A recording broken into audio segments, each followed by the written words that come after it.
I stared at the letter in disbelief. The HOA, who didn't own a single inch of my Morning, land, Jack. was telling me it now belonged to the whole damn neighborhood. My 50-acre ranch, the land my grandfather bled for, This land is was mine. no longer mine. But it didn't end there. They demanded I tear down every fence and private sign for the community. I had to laugh. But that laugh died the second I heard the car roll up my driveway. Margaret Dawson, the HOA president, stepped out with 2 board members behind her. They were here to discuss the takeover of my land. What happened next? Let's just say they didn't get the warm welcome they expected. Margaret Dawson didn't walk. She strutted, like someone who owned the world. And for a moment, she thought she did. She adjusted her clipboard, giving me a smile that oozed fake politeness. "Mr. Monroe," she said, her tone syrupy, "we sent you the notice about the community land designation. We'd like to discuss the next steps." I folded my arms, leaning against the gate. "Next steps?" I asked, the words tasting bitter in my mouth. "You mean your next move to steal my property?" Her smile faltered for half a second, but she recovered fast. "Not steal, Mr. Monroe. We're simply including your land in the HOA jurisdiction. The board voted unanimously. Your property has historically been accessible for community use." I cut her off. "Historically?" I spat. "The only thing this land's been used for is ranching. This has nothing to do with your HOA." She tilted her head like I was too slow to get it. "It is now." Behind her, the 2 board members, dressed like they were ready for a board meeting at a country club, nodded along. They didn't even flinch when I told them to back off. And that's when the first family strolled up my driveway, frisbees in hand, acting like this was their damn park. I took a deep breath. "This isn't your space," I said, stepping toward them. "Get off my land." The HOA's first official notice came in the mail the next morning. It wasn't a bill or a warning. It was a letter wrapped in legal jargon that made my skin crawl. Apparently, the HOA had decided my land was part of the community space. They were kindly requesting I remove all fences, private signs, and other barriers, because, as they put it, the neighborhood deserves access to all areas of the land. I stared at the letter for a solid 5 minutes. Part of me wanted to just rip it up and forget about it, but I knew I couldn't. This was just the beginning. Margaret and her little board members wouldn't stop here. And deep down, I knew it wouldn't be long before they tried to push me around some more. Sure enough, 3 days later, Margaret showed up again. This time she came alone, but her smug face still wore the same look of self-importance. She was holding a clipboard, of course she was, and wearing that overly tight blazer, probably designed to intimidate people like me. "Jack," she said, her tone sugar-sweet, "I see you've decided not to comply with the request to remove the fencing and signage. We're giving you a friendly reminder. This land is part of the HOA jurisdiction now. We'll need those changes made by the end of the week." I wasn't sure if she was trying to be polite or threatening, but either way, I wasn't having it. "Friendly reminder?" I shot back. "You're trying to steal my property, and you're giving me a friendly reminder?" She didn't flinch. "You see, Jack, the HOA has been working to integrate your land for community use, and we just want everything to be in accordance with our regulations. It'll be good for everyone." I felt my anger simmer. She was so casual about it. She didn't even respect the history of this land, the effort my grandfather and I had poured into it. "Let me make one thing clear," I said, stepping closer, my voice low. "This land is mine. And if you or anyone else from your little HOA set foot on it again without my permission, I'll have you escorted off. I'm done playing nice." Margaret's smile faltered for just a second before she quickly recovered, as if she was used to people rolling over. "I think you're misunderstanding, Jack. This is for the community. We can make it easy if you cooperate." But I wasn't cooperating. I wasn't some pushover who'd let her and her board walk all over me. I made up my mind right there.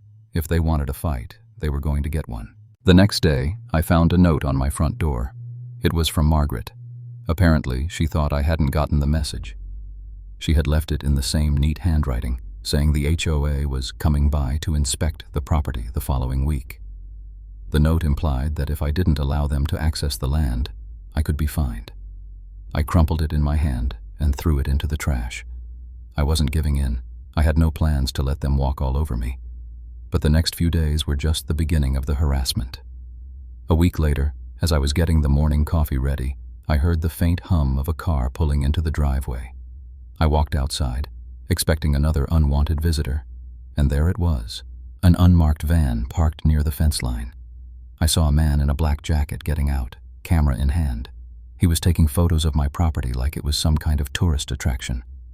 "What the hell do you think you're doing?" I shouted as I walked down the driveway, stepping closer to the man. He looked up at me, unfazed. "Just taking some pictures for the HOA, he said, his voice flat. "Not on my land, you're not," I growled. "Get off now." The man hesitated for a second, but then he just shrugged, as if it was no big deal. "We'll be taking more photos soon," he said. "You'll get a notice from us, Jack. Be ready." I was furious, but there was nothing more I could do in that moment. It felt like a slap in the face, and I was starting to feel like I was losing control of my own property. A week later, things escalated further. It was a Sunday, and I'd spent most of the day working around the ranch. I walked to the far side of the property, checking the fence line, when I spotted something that made my blood run cold. A section of the fence had been cut open. The barbed wire was sliced clean, and the posts were bent as if someone had deliberately sabotaged it. I stood there for a moment, stunned. My first thought was that it had to be kids messing around, maybe some troublemakers from the neighborhood. But deep down, I knew better. I knew exactly who it was. Margaret's people had come through again, this time doing damage instead of just taking photos. I couldn't just let this slide. I went back to the house, grabbed my tools, and began repairing the fence. It wasn't just a minor fix. It was a clear act of defiance, an attempt to show me that they weren't done yet. They were testing how far I would go. By the time I finished fixing it, night had fallen, but I wasn't done. I called Curtis McGraw, my lawyer, to let him know what had happened. Curtis was the kind of guy who wasn't afraid to fight dirty, and I was starting to think that's exactly what I needed to do. The next day, I got a call from the sheriff's office. Apparently, someone from the HOA had filed a complaint, claiming that I was violating neighborhood codes by refusing to remove my fencing and signage. They were coming to inspect. I didn't have time for this. I'd been preparing for a fight, but now I had to deal with these assholes bringing in the law to harass me further. I walked out to meet the sheriff's deputy, who was already standing by his patrol car. "Mr. Monroe?" the deputy asked, eyeing me like I was the one in the wrong. "We've received a complaint from the HOA. They say you're not complying with the regulations." I didn't hold back.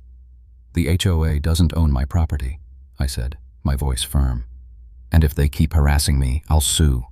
The deputy took a step back, glancing at his paperwork. "I'm just here to inspect, Jack. I don't want any trouble." "Then tell your friends to stay off my land," I said, pointing toward the distant figure of Margaret, who was standing at the edge of the property with a smug look on her face. She turned and saw me pointing at her. The smugness vanished in an instant, replaced by a cold, hard glare. But instead of backing off, she stepped closer, her eyes narrowing. That was the moment I realized the HOA wasn't going to stop until they had what they wanted. They were willing to drag me through court, escalate their harassment, and break the law if it meant getting my land. So I did what any rancher would do when backed into a corner. I reinforced my fences. I installed security cameras, motion sensors, floodlights. And the best part? I made sure every part of my property had electric fencing. Nothing lethal, just enough voltage to make a statement. The kind of statement that said, "Stay the hell off my land." By the time I was done, word had spread. Neighbors started gossiping, some concerned, some amused. But when Margaret showed up with 2 board members and saw what I had done, her face went pale. "This is a violation of HOA rules," she snapped. I grinned. Funny, I don't remember agreeing to any HOA rules. The HOA had pushed me too far, and now they were about to find out just how far I was willing to go. The next HOA meeting was a powder keg, and I was ready to light the fuse. When I arrived, the tension in the room was thick enough to cut with a knife. Margaret walked in, head held high as usual, but there was something different this time. The arrogance was gone, replaced by a nervous energy that she couldn't quite hide. She took her seat at the front, her eyes darting around the room, avoiding mine. The meeting began with her usual spiel, but I could see it. Her supporters were dwindling, the tide was turning. Murmurs of dissent rippled through the crowd as the reality of her actions settled in. I stood up, letting the silence drag out before speaking, my voice loud and clear. "Margaret Dawson tried to steal my land," I said, the words hanging heavy in the air. "She lied to all of you, telling you that my property belonged to the HOA, and now she's scrambling to cover her tracks." The room fell silent. Heads turned. Some residents looked confused, others furious. I wasn't just exposing Margaret's lies, I was exposing her manipulation. She'd tried to bully me into submission, but now she was on the defensive. As Margaret's face twisted into a mask of anger, I dropped the hammer. I pulled out the thick folder I'd prepared, full of legal documents, photos, and records. I slammed it on the table in front of her. "This," I said, "is proof that my land was never under your jurisdiction. Not now, not ever." Margaret's hands trembled as she reached for the folder, her composure slipping.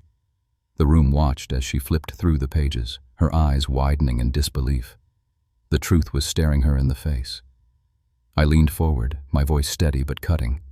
"You lied, Margaret. You made false claims to the board and to this community.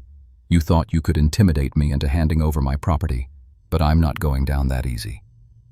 The room erupted in a mix of gasps and murmurs. People who had once looked up to Margaret were now staring at her with growing distrust. Her lies had caught up to her, and the community wasn't going to let her get away with it. The final blow came when I revealed the most damning piece of evidence, a witness statement from the lawyer I'd consulted. Curtis had made it clear, everything Margaret had done was not just a violation of property rights, but a deliberate, malicious attempt to take what wasn't hers. The room was in an uproar now, with people shouting, calling for action. Margaret tried to regain control, but her voice cracked under the pressure. "You have no idea what you're talking about," she shouted, trying to deflect. "This isn't what it seems. I was doing what was best for the community." I shook my head. "No, Margaret. You were doing what was best for you. You were lining your pockets and trying to destroy me in the process." The vote came quickly after that. A few desperate board members tried to speak up for her, but it was clear. They were losing. One by one, hands shot up in favor of removing her from office. The count was overwhelming. The look on Margaret's face as she realized she had lost everything was priceless. Her world crumbled right in front of her. Margaret slumped back in her chair, defeated. Her once imposing presence had dissolved, replaced by the weight of her own failures. As the board declared her removal official, I couldn't help but smile. This was it. The moment she realized she wasn't untouchable. The air was different after the vote. The oppressive weight of Margaret's reign was gone, and in its place, there was something almost tangible. Freedom. I stood outside my ranch the next morning, looking out at my land, and for the first time in weeks, I felt at peace. The electric fences, the security cameras, the constant pressure, they all seemed so far away now. The nightmare was over. The community was still buzzing, but the mood had shifted. Where there had been whispers of fear and distrust, there was now talk of a fresh start. People who had been too afraid to speak up were now coming forward, sharing their relief and expressing their gratitude that someone finally stood up to the HOA. A few of them even came to my gate, shaking my hand and thanking me for doing what they couldn't. It wasn't just the board that had been manipulated. The whole community had been dragged into this mess. I wasn't the only one who'd been taken advantage of.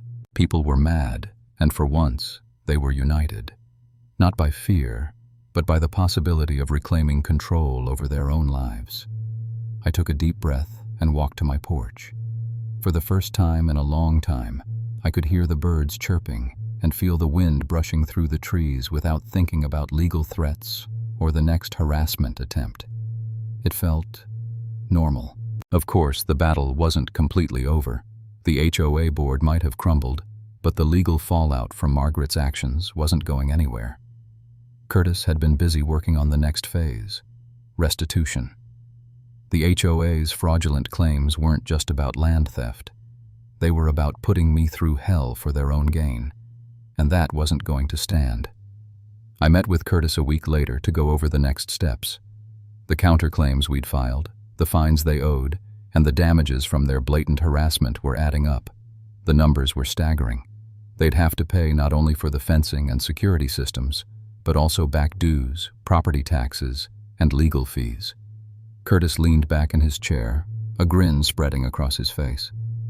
"They really thought they could win by throwing money at you. Now it's their turn to pay the price." I nodded. "They'll pay all right. every last penny.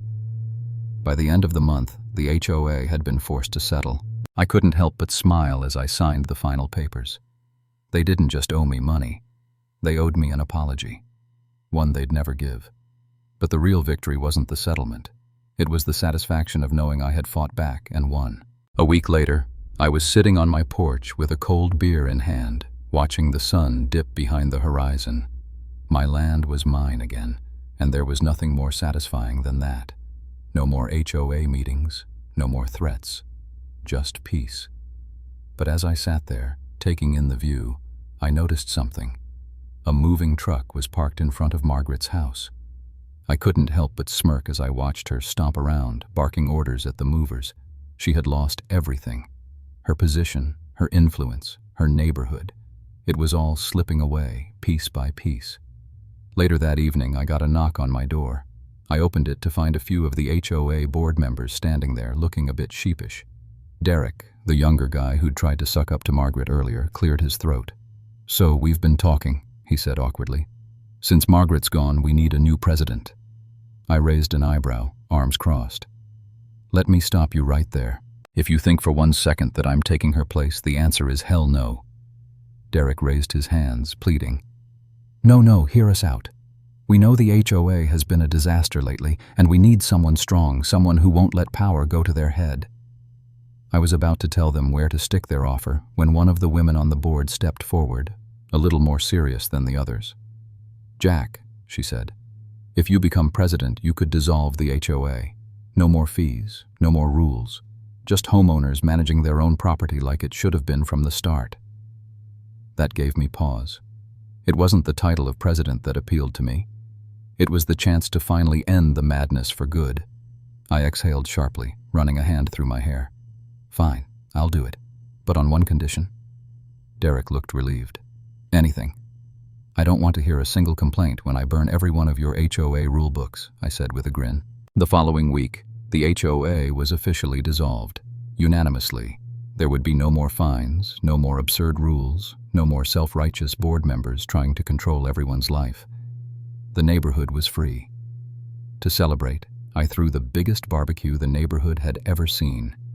Beer flowed, brisket sizzled on the grill. For the first time in years, the people in this neighborhood were genuinely happy. They were free. As I stood there watching everyone enjoying themselves, Curtis walked up, shaking his head in amusement. "You really did it," he said, grabbing a plate of ribs. "You destroyed an HOA." I smirked, leaning back and taking a slow sip of my beer. "Told you I'd fight dirty." He laughed. "What are you going to do with all your free time now?" I glanced at the horizon, where my newly reinforced fences stood tall and unchallenged. "Oh, I'll think of something." And with that, I raised my beer, watching the sun set behind the land that was finally, truly mine.